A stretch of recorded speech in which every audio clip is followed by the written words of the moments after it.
श्वेतांबरी लिखती हैं, प्रणाम अनंत श्री। शिविर में सब लोग आपके जितने ही प्यारे और सुंदर महसूस हुए।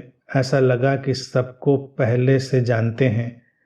जीवन के सबसे गहरे रिश्ते मिले, बहुत ही तृप्ति का एहसास हो रहा है। Gratitude to you and all.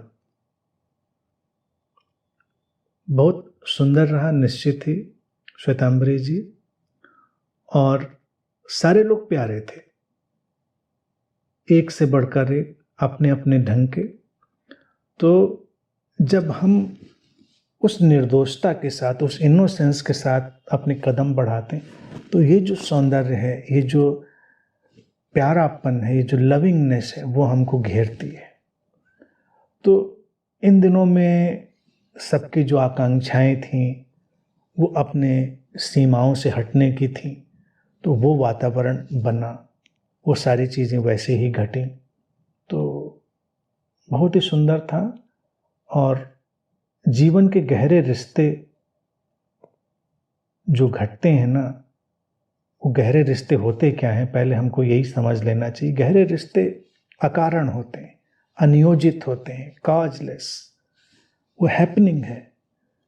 और अगर किसी स्थान और समय में वो अकारण अनियोजित धारा बह रही है, तो हम भी उस अकारण अनियोजित मतलब अनप्लैन्ड, अनऑर्गेनाइज्ड, उस सब में खींच लिए जाते हैं।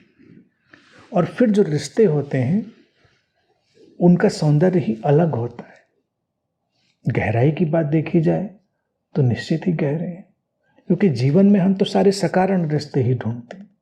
और ये भी सुंदर रहा, आपके दिल में मैंने देखा, आपकी आंखों में देखा, वो एक बेसर्त भाव जो था, उसी ने तो ये एहसास कराया।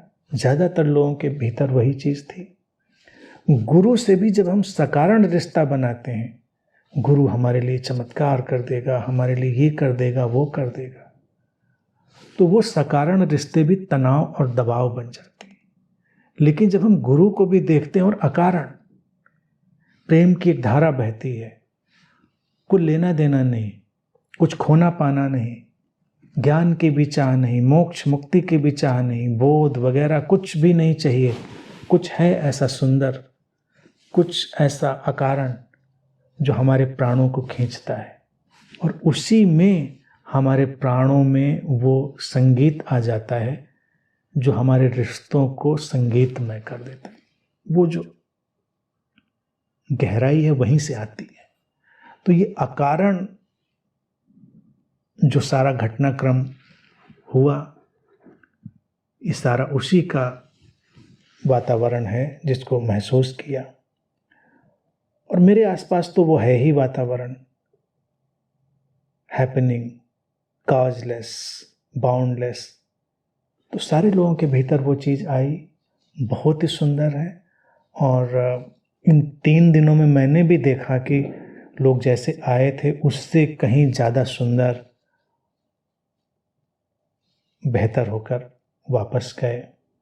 और ये अटूट और अनंत संबंध हैं।